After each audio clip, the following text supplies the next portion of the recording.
colegas. Retomando o nosso curso de Tecnologias Aplicadas à Segurança Pública, nós estudamos como a inteligência artificial pode nos ajudar no nosso dia a dia como profissionais de segurança pública. Hoje nós abordaremos um caso concreto e real de emprego de inteligência artificial na segurança pública. O caso agora que nós iremos abordar especificamente foi utilizado para a distribuição de investigações entre as 3 unidades policiais que compõem a Força-Tarefa de Polícia Judiciária do Rio Grande do Norte no ano de 2016, ano em que, quando eu era superintendente da Polícia Federal, a gente teve como principal objetivo fazer uma repressão ao roubo a banco no estado do Rio Grande do Norte, pois a incidência estava extremamente alta. E nós, então, aí juntamente com a Secretaria de Segurança Pública, já que não existe quadrilha que roube só Caixa Econômica Federal, então, roubo a banco é um trabalho que exige a cooperação entre a Polícia Federal e a Secretaria de Segurança Pública. Para isso, à época, nós montamos uma força-tarefa de polícia judiciária. Antes, uma explicação. Esse caso concreto, embora, de um modo geral, a gente não tenha permissão para usar casos concretos da polícia em aulas, nesse caso específico, existe autorização do então diretor-geral de que eu utilizasse esse caso concreto como fundamento para uma pesquisa. Tanto que, na minha própria tese, esse caso está publicado em muito mais profundidade do que nós vamos conversar aqui. Então, existe autorização formal da Polícia Federal para que a gente trate sobre esse assunto, ok? Inclusive, está detalhado na minha tese de doutorado, publicado, inclusive, no site da UFRN. Então, muito mais detalhado que eu vou conversar com vocês. Voltando aqui ao caso concreto, ao nosso problema.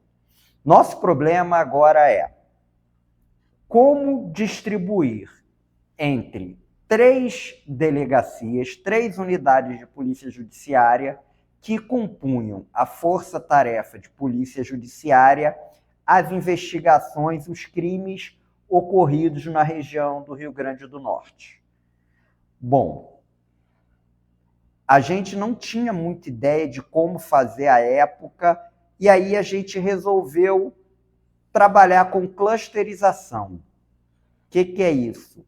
A gente reunir em clusters, agrupamentos, aqueles crimes que teriam maior probabilidade de serem cometidos pelas mesmas quadrilhas. Como, de um modo geral, as características dos crimes eram basicamente as mesmas, para diferenciar as quadrilhas, nós utilizamos o critério geográfico. Por quê? Quando a gente estuda a criminologia do ambiente, a gente verifica que, de um modo geral, os criminosos, as organizações criminosas, elas têm um espaço de atuação específico. E esse espaço de atuação é o espaço em que ela atua, é a área do território com a qual ela atua. Portanto, a gente pode sim utilizar para a delimitação de organização criminosa com base no seu território. Foi o que a gente fez à época. Isso era importante por quê? Porque o modelo de gestão que nós aplicamos é o chamado policiamento orientado pela inteligência. O policiamento orientado pela inteligência é um dos seus principais fundamentos que a gente trabalhe com crimes semelhantes sendo investigados de forma conjunta. Por isso que era tão importante reunir as investigações de crimes cometidos pelas mesmas organizações criminosas na mesma delegacia, de modo que houvesse um fluxo de informação, que houvesse uma investigação conjunta deles. E como nós fizemos isso? Vamos agora ao código. Como sempre, a gente importa o PyCaret, e aqui uma diferença.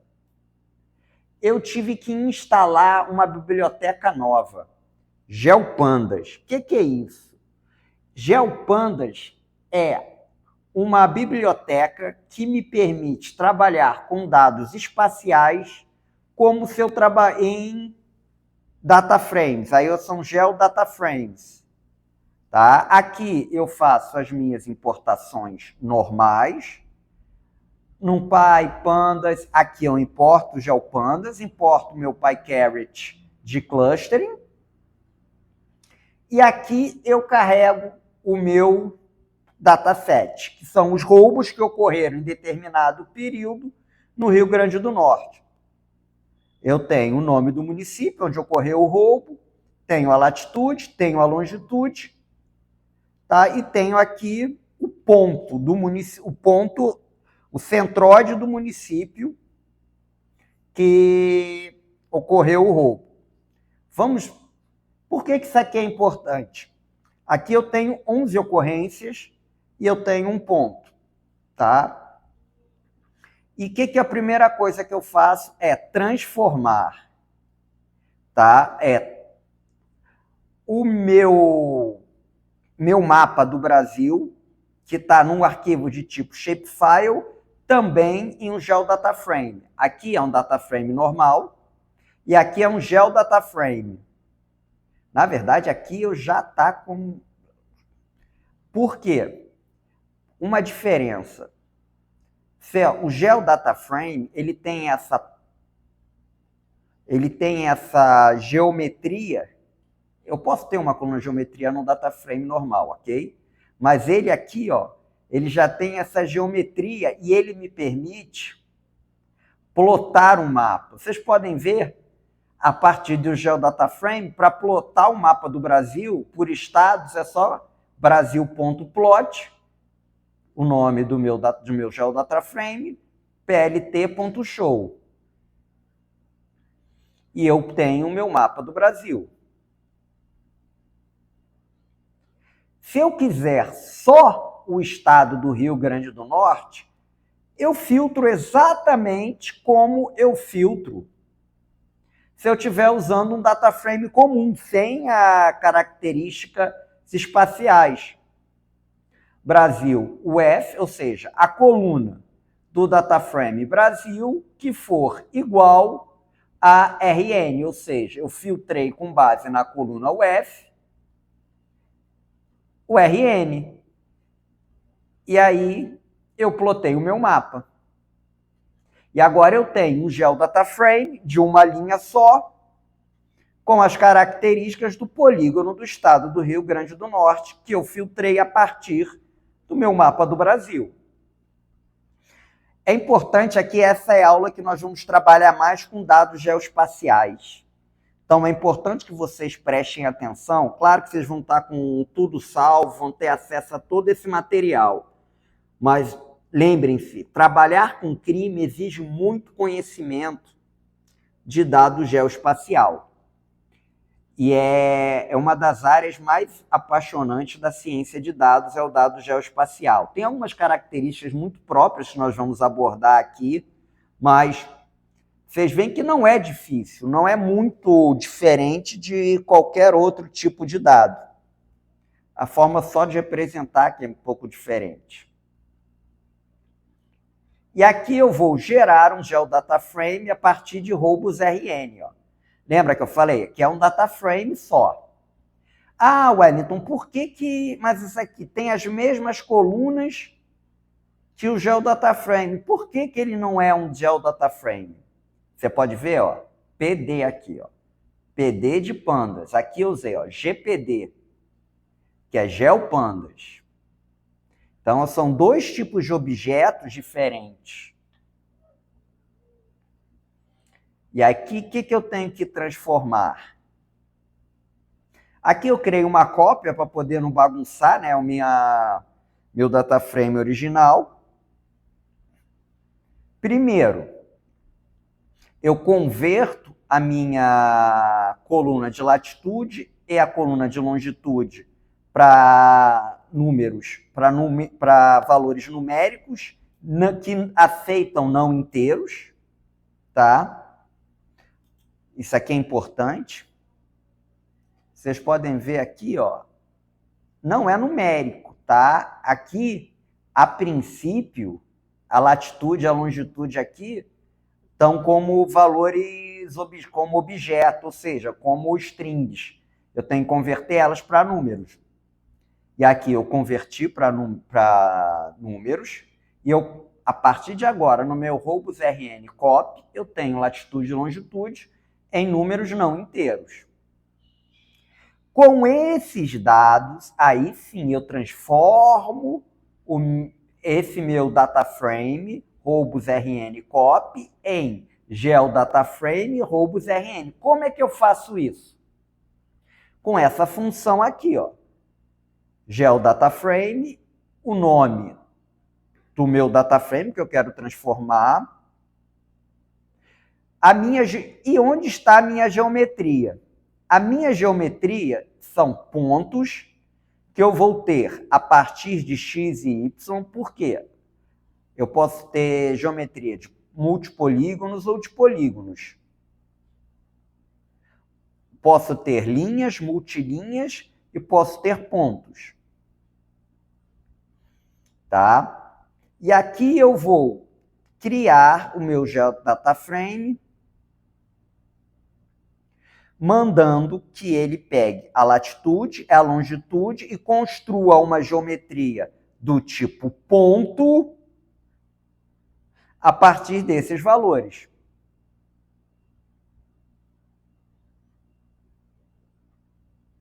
Ok? Um dado importante. Isso aqui é o que mais diferencia e, às vezes, isso dá um erro imenso. O que é? É o sistema de coordenadas que nós estamos usando e o seu datum. Eu tenho alguns sistemas de coordenadas, sendo que os principais são sistema de coordenadas geográfica, a gente usa latitude e longitude, e o sistema de coordenadas UTM. Quando eu trabalho com longitude e latitude, eu trabalho com graus. Quando eu trabalho com TM, eu trabalho com metros. Tá? Normalmente, a gente vai trabalhar com sistemas de coordenadas geográficas. Porém, além disso, eu preciso especificar para o computador qual é a minha referência básica do meu sistema de coordenadas. Essa referência se chama datum. Eu não vou entrar aqui em detalhes do que é o datum do ponto de vista cartográfico. Basta vocês saberem que o datum é o ponto de referência de um sistema de coordenadas.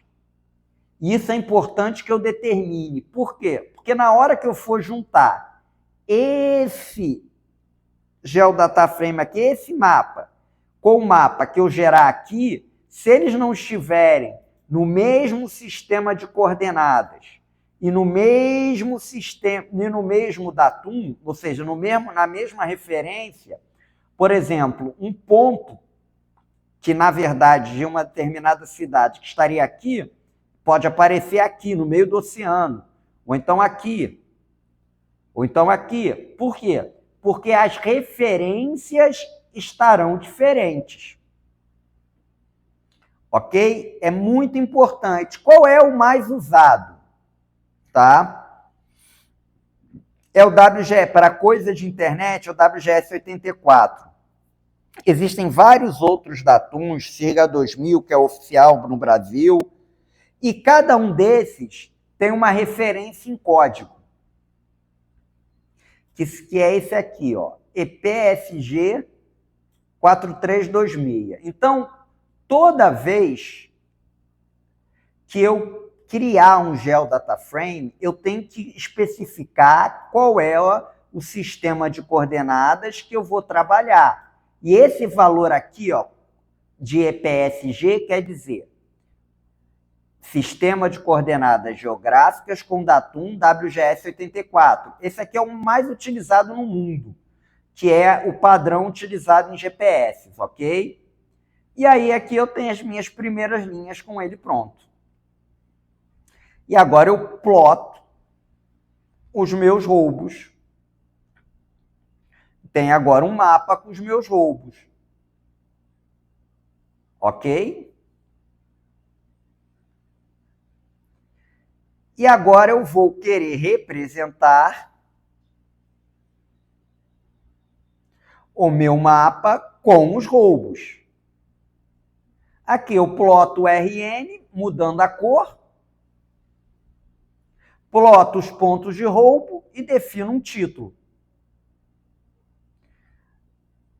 Tá? É só esse AXPLT-GCA quer dizer que é um dentro do outro, tá? Eu estou simplesmente dizendo que o X, que o eixo que ele vai plotar é dentro desse mapa original, desse primeiro mapa aqui. Color light gray é justamente isso. Para não ficar esse azul feioso aqui, que não dá para ver nada, eu coloquei cinza claro. E edge color, a cor aqui dos limites.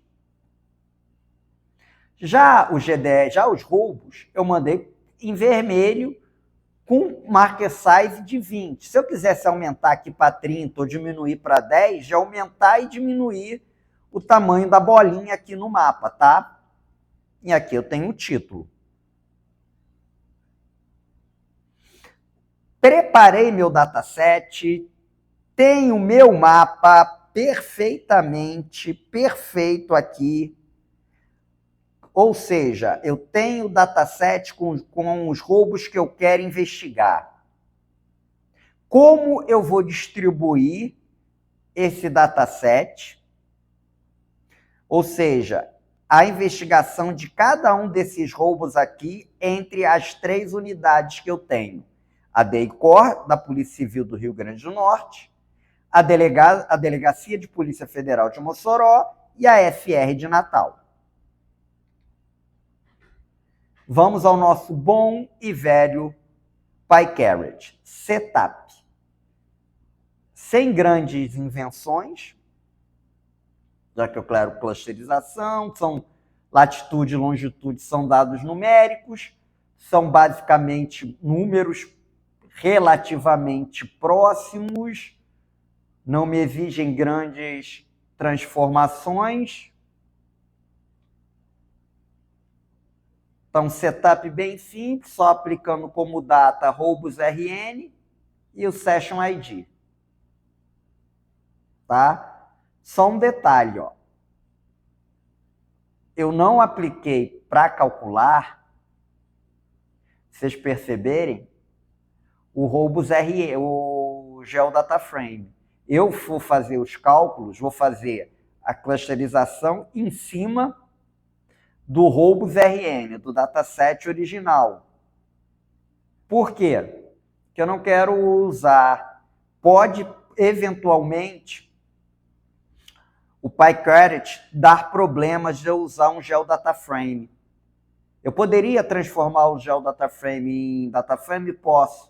É só derrubar essa coluna aqui, dropar essa coluna de geometria, e ele vai transformar num DataFrame. Mas, para evitar esse problema, eu trabalho em DataFrame com o DataFrame original.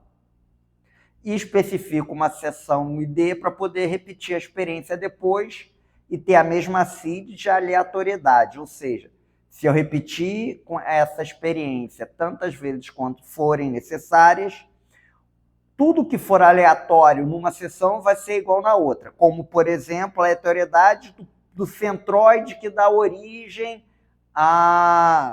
ao cálculo da clusterização do caminhos. Então, enfim, eu tenho caminhos, ele vai ter lembram que ele estabelece um ponto aleatório e calcula as distâncias a partir desse ponto aleatório? Se eu usar aqui a Session ID, eu consigo repetir a experiência, porque esse ponto aleatório vai ser sempre o mesmo. Como eu tenho meu número já, meu K igual a 3, porque eu tenho 3 delegacias, eu posso trabalhar com caminhos, ok? Vou ver aqui, vou criar o primeiro modelo, caminhos, sem especificar o número de clusters. Por quê? Porque eu quero ver quantos que ele vai criar de forma automática, com base na regra do joelho. Vocês lembram? daquele plot, que é onde eu ver a dobra, a gente vai rever aqui de clusterização. Novamente, crio o modelo. Assign model. Vocês lembram o que significa assign model na clusterização? Eu simplesmente vou colocar no meu dataset a coluna cluster, onde eu identifico os clusters. Vocês podem ver aqui que foram 4 clusters que ele gerou. Ele não gerou o número que eu queria, né?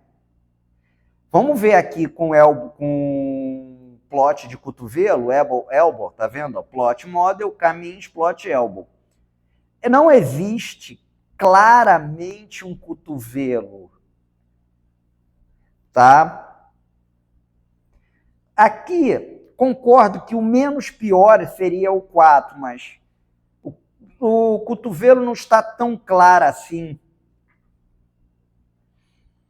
Então, eu acho que é admissível que eu trabalhe com 3, que é o que eu pretendo de número de clusters. Vou ver como é que ficou agora uma nova maneira de plot em 2D. Por que 2D? Porque esse plot aqui, ó, eu posso ter quantas colunas eu quiser. Então, para poder plotar em 2D, eu tenho que reduzir usando o PCA. Lembra? Redução de dimensionalidade.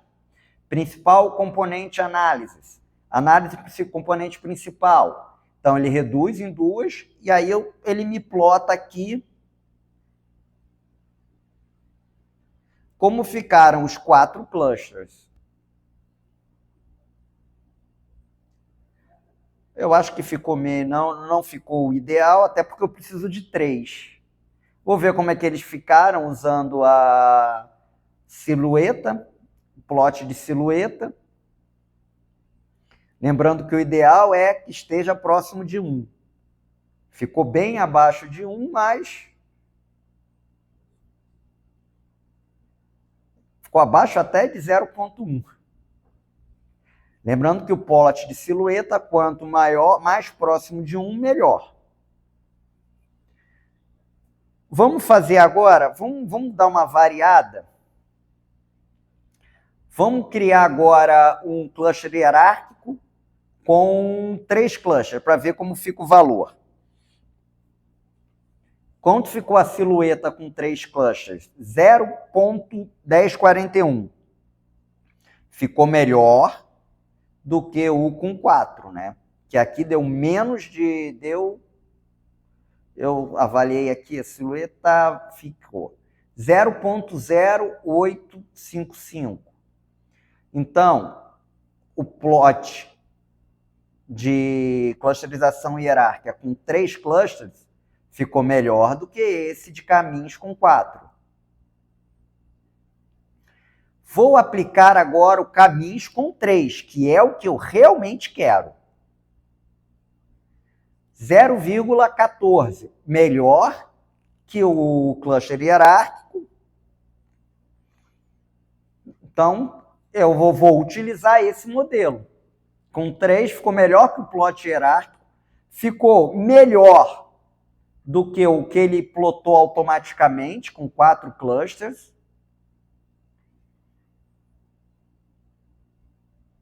Aqui eu fiz uma avaliação, né, que é um gráfico, um outro tipo de gráfico, em que me mostra qual foi a distância que ficou cada um dos 3 para a inclusão como membro. Eu ainda vou variar. Vou dar uma olhada em todos os modelos, lembra? Eu estou aplicando num caso real. Então, eu tenho que testar praticamente todos os modelos disponíveis. Deixa eu testar o DBScan com 3 clusters. Pior. O modelo AP com 3 clusters. Também está pior. Kmode, pior também. Optics, pior. BERT, também pior. O melhor que eu tenho, tendo como padrão o gráfico de silhueta, é o caminhos com número de cluster igual a 3. E agora eu vou para o meu trabalho final, que é Assign Model, caminhos, já que é o meu melhor modelo. Caminhos agora significa um modelo de caminhos com 3 clusters. Tenho aqui, finalmente,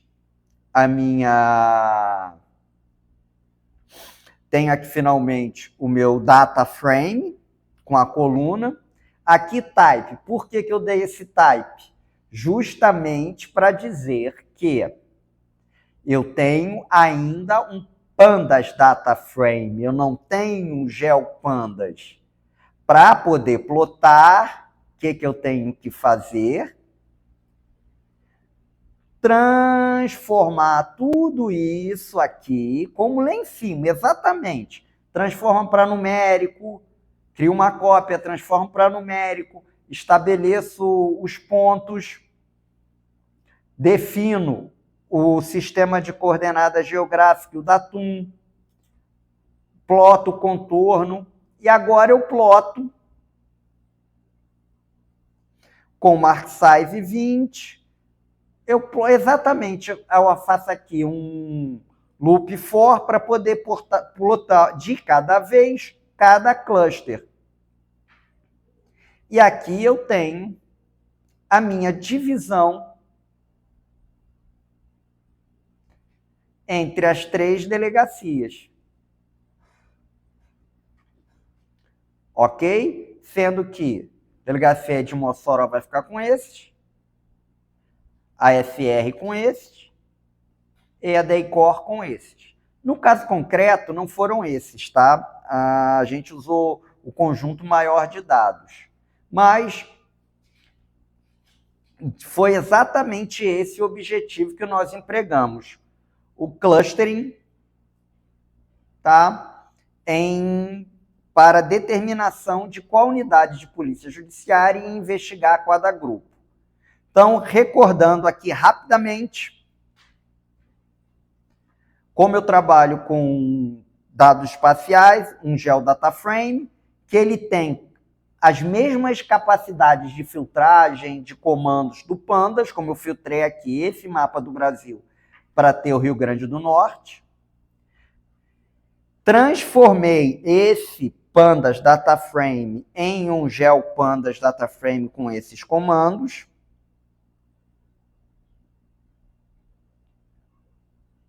Plotei, utilizando o Matplotlib.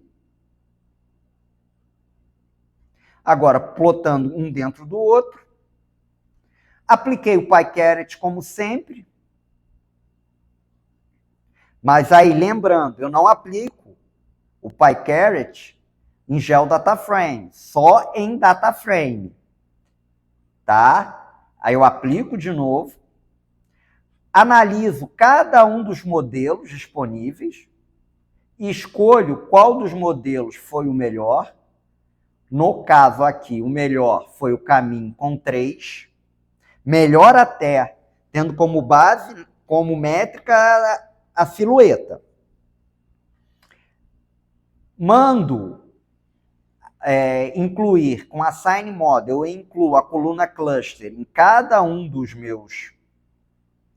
em cada uma das minhas ocorrências.